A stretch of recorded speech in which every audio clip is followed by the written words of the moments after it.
비가 추적추적 내리는 서울의 밤거리. 지은은 집으로 돌아가는 길에 골목길에서 웅크리고 앉아 떨고 있는 소녀를 발견했다. 소녀의 눈은 붉게 충혈되어 있었고 입술은 파랗게 질려 있었다. 얘야, 너 괜찮아? 지은의 목소리가 떨렸다. 소녀는 고개를 들더니 갑자기 지은의 팔을 붙잡고 울음을 터뜨렸다. 엄마가 나를 버렸어요. 내가 여자를 좋아한다고. 그 순간 지은의 가슴이 철렁 내려앉았다. 그녀 자신도 어렸을 때 비슷한 고통을 겪었기 때문이다. 지은은 망설이지 않고 소녀를 자신의 작은 아파트로 데려왔다. 지은은 35살의 싱글 여성으로 작은 출판사에서 편집자로 일하고 있었다. 그녀의 삶은 평범했지만 속으로는 항상 외로움을 느꼈다. 젊었을 때 사랑했던 여성을 잃은 후 그녀는 세상에 마음을 닫아버렸다. 그런데 이 소녀, 민지라는 이름의 17살 고등학생이 나타난 것이다. 민지의 부모는 보수적인 한인 가정으로 딸의 성 정체성을 받아들이지 못하고 집에서 쫓아냈다. 너 같은 건 우리 가족이 아니야 라는 아버지의 말은 민지의 가슴에 영원한 상처를 남겼다. 지은은 민지를 돌보기 시작했다. 따뜻한 밥을 차려주고 학교에 보내며 밤마다 이야기를 들어주었다. 너는 잘못된 게 없어. 사랑은 사랑일 뿐이야. 지은의 말은 민지에게 처음으로 느껴보는 위로였다. 서울의 번잡한 거리에서 두 사람은 점점 서로에게 의지하게 되었다. 지은은 민지에게 한복을 입혀보며 한국 전통 문화를 가르쳤고 함께 한강공원에서 산책하며 꿈을 나누었다. 하지만 지은의 마음속에는 미묘한 감정이 싹트고 있었다. 민지는 단순한 보호 대상이 아니라 그녀의 상처를 치유해주는 존재처럼 느껴졌다. 민지는 학교에서 따돌림을 당했다. 친구들이 그녀의 성향을 알게 되자 수군거림이 시작되었다. 얘야, 레즈비언이래. 민지는 울면서 집으로 돌아왔다. 지은은 그런 민지를 안아주며 말했다. 강해져야 해. 세상이 변할 때까지 우리가 서로를 지켜주자. 두 사람의 관계는 점점 깊어졌다. 지은은 민지에게 책을 읽어주고 한국 드라마를 함께 보며 웃었다. 하지만 지은의 친구들은 이를 이상하게 여겼다. 너, 그 애랑 너무 가까운 거 아니야? 조심해. 지은은 웃으며 넘겼지만 속으로는 불안했다. 어느 날 민지의 부모가 지은의 집을 찾아왔다. 우리 딸을 돌려줘요. 어머니의 눈물 어린 목소리. 지은은 단호하게 말했다. 민지가 원하지 않으면 안 돼요. 그 애를 사랑으로 대해주세요. 부모는 화를 내며 돌아갔지만 민지는 지은의 곁에 머물렀다. 이 사건은 두 사람의 유대를 더 강하게 만들었다. 서울의 겨울이 깊어지며 눈이 내리는 밤, 민지는 지은에게 속마음을 털어놓았다. 언니가 좋아. 지은의 심장이 빨리 뛰었다. 하지만 그녀는 민지의 나이를 생각하며 감정을 억눌렀다. 민지야, 우리는 가족이야. 그러나 그 말 속에 숨겨진 감정은 점점 커져만 갔다. 시간이 흘러 민지는 대학에 입학했다. 지은의 도움으로 장학금을 받고 서울대학교에서 문학을 전공하게 되었다. 지은은 민지의 등록금을 마련하기 위해 야근을 마다하지 않았다. 너의 꿈을 응원할게. 지은의 헌신은 민지의 마음을 더욱 사로잡았다. 대학 생활은 민지에게 새로운 세상을 열어주었다. LGBT 동아리에 가입하며 비슷한 처지의 친구들을 사귀었다.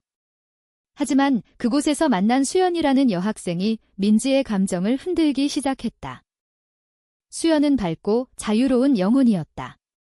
민지야, 너처럼 강한 애 처음 봐. 수연의 말은 민지를 설레게 했다.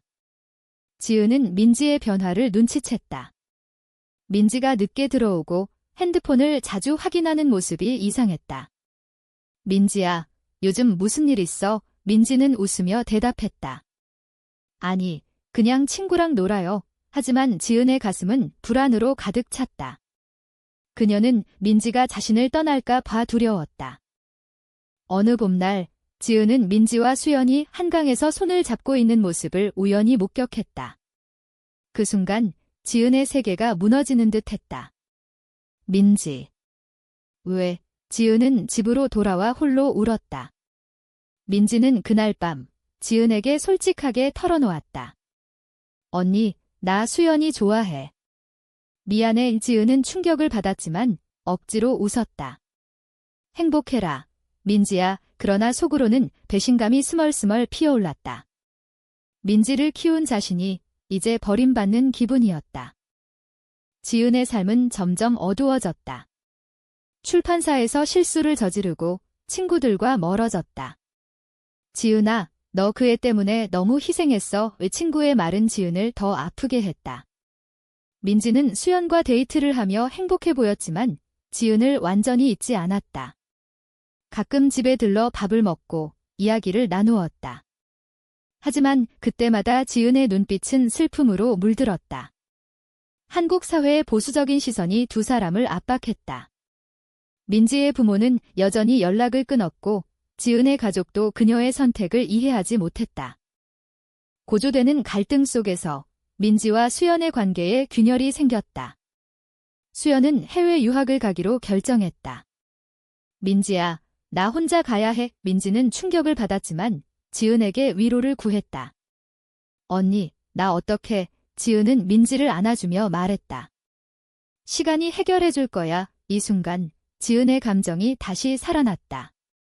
민지가 자신에게 돌아온 듯한 기분이었다.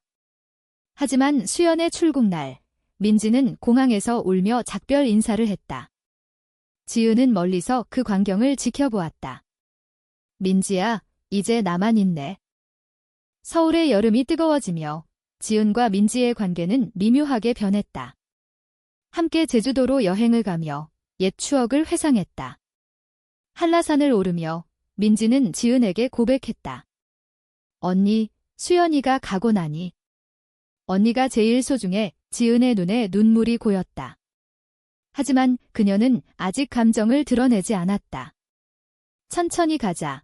민지야. 두 사람의 감정은 점점 깊어졌지만 사회의 벽은 여전했다. 민지가 졸업을 앞둔 해 지은의 건강에 문제가 생겼다. 과로로 인한 스트레스성 질환. 병원에서 진단을 받은 지은은 민지에게 말하지 않았다. 혼자 이겨낼 수 있어. 하지만 민지는 우연히 병원 영수증을 발견하고 지은을 다그쳤다. 언니, 왜 혼자 알아? 나한테 말해. 민지는 지은을 돌보기 시작했다. 밥을 챙겨주고 약을 먹여주며 함께 산책했다. 이 과정에서 두 사람의 유대는 더 강해졌다. 그러나 운명의 장난처럼 민지의 부모가 다시 나타났다. 민지야, 이제 돌아와. 우리가 잘못했어. 어머니의 눈물. 민지는 고민했다. 가족의 따뜻함을 그리워했지만 지은을 버릴 수 없었다.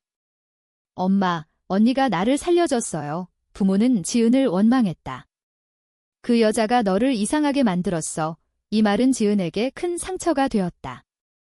민지는 부모와 다투고 지은의 곁으로 돌아왔다. 언니, 나 영원히 여기 있을게. 하지만 배신은 예상치 못한 곳에서 왔다. 지은의 가까운 친구, 혜진이 민지의 비밀을 회사에 퍼뜨렸다. 지은이 레즈비언이래. 소문은 빠르게 퍼졌고 지은은 직장에서 따돌림을 당했다. 혜진아, 왜 그랬어? 지은의 물음에 혜진은 차갑게 대답했다. 너 때문에 나도 피해봤어. 지은은 충격으로 쓰러졌다. 민지는 지은을 간호하며 울었다. 언니, 미안해. 나 때문에. 서울의 가을바람이 불어오며 두 사람은 위기를 극복하려 애썼다. 함께 부산으로 여행을 가서 바다를 보며 마음을 털어놓았다.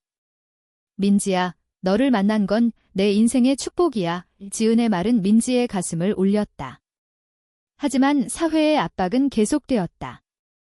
LGBT 권익 운동에 참여하며 두 사람은 용기를 얻었다. 홍대 거리에서 열린 프라이드 행사에서 민지는 지은의 손을 잡았다. 언니, 함께 싸우자. 고조되는 감정 속에서 민지는 지은에게 진심을 고백했다. 언니, 나 언니를 사랑해. 가족이 아닌 여자로서 지은은 눈물을 흘리며 안아주었다. 나도. 민지야, 이 두 사람의 사랑은 조용히 피어났다. 하지만 이 사랑은 비밀스러웠다. 한국 사회의 시선이 두려웠기 때문이다. 민지의 부모는 여전히 반대했고 지은의 직장 문제는 해결되지 않았다. 겨울이 다가오며 민지는 취업을 준비했다. 출판사에서 인턴으로 일하며 지은을 도왔다. 언니, 나 성공해서 언니를 행복하게 할게. 민지의 다짐은 지은을 감동시켰다. 그러나 운명은 또 다른 시련을 가져왔다.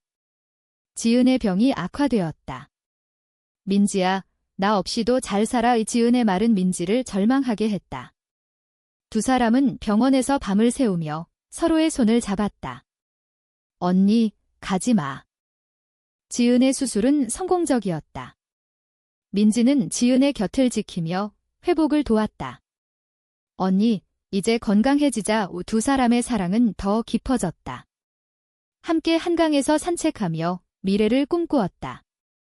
민지야, 우리 제주에 집 짓고 살까? 지은의 농담에 민지는 웃었다. 하지만 현실은 녹록지 않았다. 민지의 부모가 소송을 걸어왔다. 우리 딸을 돌려달라. 법정에서 민지는 증언했다.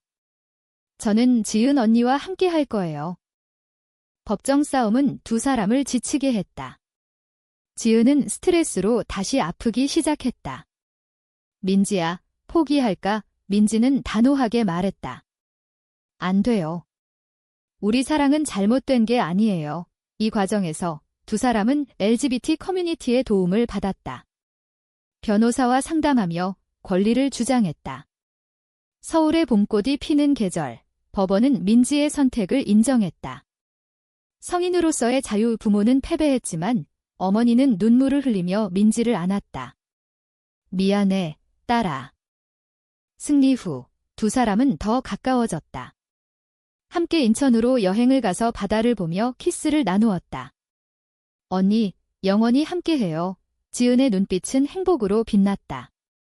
하지만 또 다른 배신이 기다리고 있었다. 민지의 대학 친구 수연이 돌아왔다. 민지야, 나 아직 너 좋아해. 수연의 고백은 민지를 흔들었다. 지은은 이를 알게 되고 질투와 불안으로 괴로워했다. 민지야, 너 수연이랑 다시? 민지는 고민 끝에 수연을 거절했다. 미안, 나 지은 언니 사랑해. 수연은 상처받았지만 이해했다. 이 사건은 두 사람의 관계를 더 단단하게 만들었다. 지은은 민지에게 프로포즈했다. 우리 약속할까? 영원히 함께. 민지는 눈물을 흘리며 고개를 끄덕였다. 한국 사회의 변화가 서서히 일어나고 있었다. 프라이드 페스티벌에서 두 사람은 공개적으로 손을 잡았다. 그러나 고조되는 갈등은 끝나지 않았다. 지은의 직장에서 해고 통보가 왔다. 이미지 문제로 지은은 절망했다. 민지야, 나 때문에 너도 피해볼까봐. 민지는 지은을 위로하며 말했다. 함께라면 괜찮아. 나 일자리 알아볼게. 민지는 자신의 소설을 출간하며 성공을 거두었다. 쫓겨난 소녀의 이야기라는 책은 베스트셀러가 되었다. 이 책은 두 사람의 이야기를 바탕으로 한국 사회의 LGBT 문제를 다루었다. 여름의 더위가 절정에 달할 무렵, 민지는 지은에게 깜짝 선물을 준비했다. 언니, 우리 새 집으로 가자. 민지의 책 수익으로 산 작은 아파트. 지은은 감동받아 울었다. 고마워, 민지야. 두 사람은 새 집에서 함께 살기 시작했다. 하지만 부모의 마지막 시도가 있었다. 아버지가 찾아와 사과했다. 민지야, 용서해줄 수 있니? 민지는 지은과 상의한 후 용서했다. 가족은 변할 수 있어요. 새로운 삶이 시작되었다. 지은은 프리랜서 편집자로 일하며 민지의 소설을 도왔다. 민지야, 너 재능 있어. 민지의 두 번째 책은 더 큰 성공을 거두었다. 인터뷰에서 민지는 지은을 언급했다. 제 인생의 영웅이에요. 이 말은 지은을 행복하게 만들었다. 두 사람은 함께 여행을 다녔다. 경주에서 불국사를 방문하며 한국의 역사를 느꼈다. 언니, 우리처럼 사랑은 영원해. 하지만 사회의 시선은 여전했다. 온라인에서 악플이 쏟아졌다. 레즈비언 커플. 역겹다. 이민지는 상처받았지만 지은이 위로했다. 우리가 행복하면 돼. 두 사람은 운동에 더 적극적으로 참여했다. 서울 퀴어 퍼레이드에서 연설하며 변화를 촉구했다. 사랑은 자유예요. 이 활동은 두 사람을 유명하게 만들었다. 미디어에서 인터뷰 요청이 쇄도했다. 가을이 깊어지며 민지의 부모가 재회했다. 민지야, 지은 씨도 데려와. 가족 모임에서 지은은 어색했지만 어머니의 따뜻한 밥상이 마음을 열었다. 고마워요. 민지를 돌봐줘서. 이 순간 지은은 눈물을 흘렸다. 가족의 인정은 큰 선물이었다. 하지만 예상치 못한 충격이 왔다. 지은의 옛 연인 은정이 나타났다. 지은아, 나 돌아왔어. 은정은 해외에서 돌아온 후 지은을 찾았다. 너 없이 못 살겠어. 지은은 동요했다. 과거의 사랑이 되살아나는 듯했다. 민지는 이를 알게 되고 배신감을 느꼈다. 언니, 왜? 지은은 고민했다.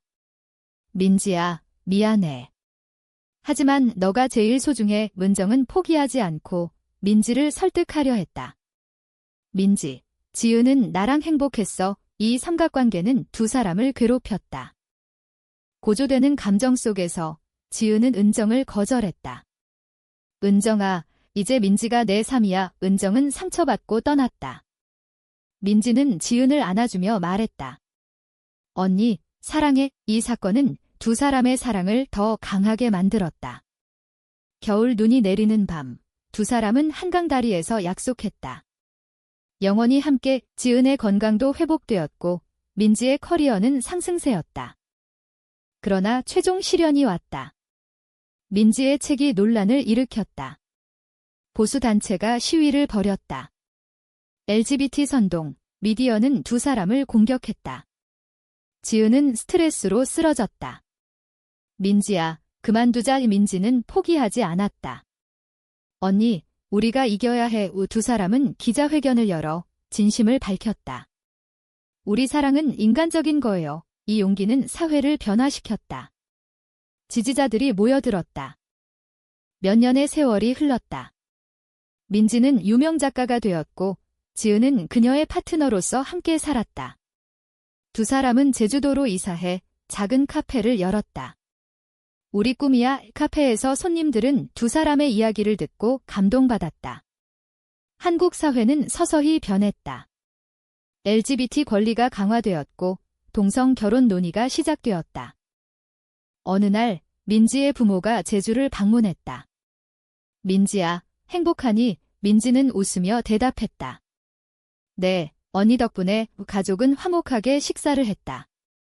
지은은 이 광경을 보며 눈물을 글썽였다. 고마워요, 모두. 하지만 과거의 상처는 완전히 사라지지 않았다. 가끔 밤에 민지는 악몽을 꾸었다. 엄마가 나를 쫓아내. 지은은 그런 민지를 안아주며 위로했다. 민지의 새 책 출간 파티에서 그녀는 지은을 소개했다. 제 인생의 사랑이에요. 청중은 박수를 쳤다.